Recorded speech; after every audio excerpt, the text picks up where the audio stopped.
You are already dead, you just don't know it yet. That's how it worked in 1348. You went to sleep feeling fine. You woke up with a fever. By noon, the swelling had started. Hard black lumps pushing out from under your skin like something trying to escape your body from the inside. By nightfall, you were screaming. By the following morning, you were silent. The cart came. Your name was forgotten. The world moved on because the world had no other choice. But you are not dead yet. You just woke up. The ceiling above you is dark wood and smoke. The smell in the air is wrong in a way you cannot name. Somewhere outside, closer than you'd like, you can hear wheels on stone. Bring out your dead. Welcome to Europe. The year is 1348, and the world, as you are about to discover, is dying. The bed beneath you is a thin straw mattress covered by a rough linen sheet. The walls of the room are uneven stone, whitewashed at some distant point in the past, but now yellowed and damp.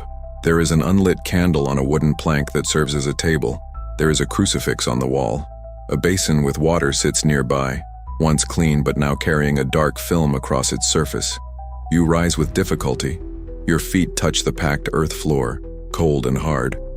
The clothes you are wearing are heavy, coarse wool, a tunic that scratches your skin even through the linen shirt beneath it. There is no mirror, no wide window, only a narrow crack in the wall, and through it, the city. You move closer and look outside. The street below is narrow, wide enough for a cart and not much more. The houses lean toward each other as if whispering secrets. The ground is uneven stone covered in dark patches. A woman stands in front of the house across the way, motionless, arms folded across her chest, eyes fixed on nothing. A thin dog sniffs something near the wall. Farther down the street, where it bends, there is a cart. You cannot quite see what is on the cart, but you can hear the wheels, and you can hear the voice of the man pulling it. He calls out in a flat, hollow tone, without urgency, like someone who has done this same thing for weeks and no longer feels anything while doing it. Bring out your dead. You close your eyes for a moment. The city where you woke is one of hundreds scattered across Europe in this year of horror. It might be Florence, which lost more than half its population. It might be Avignon, where Pope Clement VI isolated himself between two roaring fires lit to purify the air. It might be a smaller village, nameless, one history will never bother to record because people died too fast for anyone to write about them. The name does not matter. The experience is the same everywhere. You descend the wooden staircase. It groans under every step. The ground floor is a single room that serves as kitchen, living space, and everything else. There are embers in the stone hearth. A pot sits nearby with something that was soup and is now a cold, odorless paste. There is bread on the table, hard with a dark crust. You eat because you need to eat. The taste is fermented grain and salt. You swallow without thinking. Outside the city is awake, but not the way it should be. People move through the streets too fast or too slow, never at the right pace. Some wear cloths tied over their noses and mouths. Others carry dried flowers pinned to their clothing, herbs tied around their necks, or small amulets meant to ward off evil. No one knows what causes the disease. That is the reality of living here. No one knows. The physicians who remain believe it is corrupted air. Miasma, they call it. They believe the alignment of the planets poisoned the atmosphere itself. Some blame the wells. Some blame foreigners.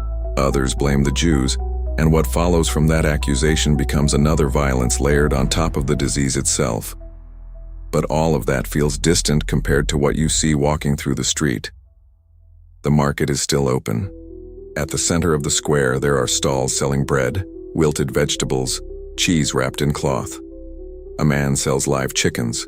A woman weighs spices with trembling hands. Life does not stop, even when death is standing in line beside it. But you start noticing the details people rushing past do not see. A stall in the corner stands empty. Its canvas collapsed. The owner did not come today. A boy distributes water, younger than he should be. Dark circles under his eyes, far too deep for a child. A mark is painted on one of the doors facing the square, a sign that there are infected inside, a sign that no one should enter, and those within must not leave. The family is in there, alone, with whatever the disease is doing to them and no one to hold their hand. You stare at that door longer than you should. A man brushes past you, a monk by his robes. He carries a leather satchel and moves his rosary through his fingers while murmuring in Latin.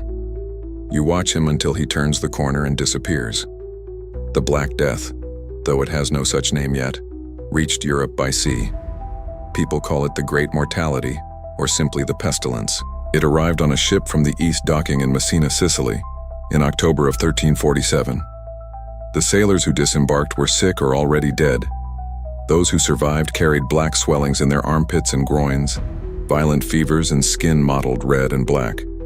Authorities ordered the ship back out to sea, but it was already too late. The invisible had already come ashore. In less than 2 years, the disease crossed the Alps, swept through France, entered England, and tore through Germany and the north. It killed within days, sometimes within hours. A man could wake healthy and be dead before nightfall. And the worst part was that it chose no one. It took the peasant and the nobleman, the priest and the thief, the child and the elder. Some said it was the judgment of God. Others said it was the end of days. Many said nothing because there were no words left. You are sitting now on the steps of a church. The door stands open. From inside comes the sound of collective prayer. Overlapping voices, low and urgent. Not prayers asking for things, but prayers asking for survival, for meaning, for the night to pass and the morning to be different. The afternoon arrives under a sky the color of lead. Walking through the outer streets of the city, you find something you were not expecting. Freshly turned earth, long trenches covered with quicklime and a thin layer of soil pressed on top. There are no headstones, no names, no flowers, only earth and silence. A third of Europe lies buried in places like this. Some historians say a quarter, others say half. The numbers vary, but the scale does not. 25 million people, perhaps more, in fewer than 5 years. You think about the faces you saw today. The woman in the doorway, the boy with hollow eyes, the monk reciting Latin. For each of them, there is a real possibility they will not be here by next spring. You think about yourself too. Night falls quickly. You return to the room with dark beams and the straw mattress. The candle that was unlit before now burns, perhaps lit by someone while you were gone, or perhaps by you and you simply do not remember. The flame throws long shadows across the walls. You lie down. The silence of the night is not silence. It is the sound of the cart somewhere in the distance, the cough from the house next door lasting too long and echoing too deep, the wind through the crack in the wall, the distant bark of the thin dog who is still alive for now. You close your eyes, and you think about the truth this day has taught you, not through words but through weight. Fragility is not an individual weakness. It is a collective condition. The invisible can destroy entire civilizations before anyone understands what is happening, and human beings faced with the incomprehensible search desperately for meaning, for blame, for anything that can transform chaos into order, even if that order is false, even if the one being blamed is innocent. You also think about what came after. Because the Black Death was not only death, it was also transformation. Survivors inherited land. Workers became scarce and could demand more. The church, which had protected no one, lost part of its moral authority. Something in the balance of the world had shifted.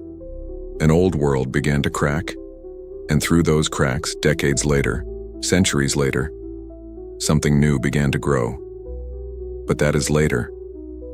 Here, now, in this room that smells of smoke and straw and fear, later does not exist yet. There is only the candle burning down, the cough from next door, the long, uncertain night. You close your eyes, and you wait for dawn. If this video made you feel something, leave a comment below. Subscribe if you want to wake up in other places and other moments of history.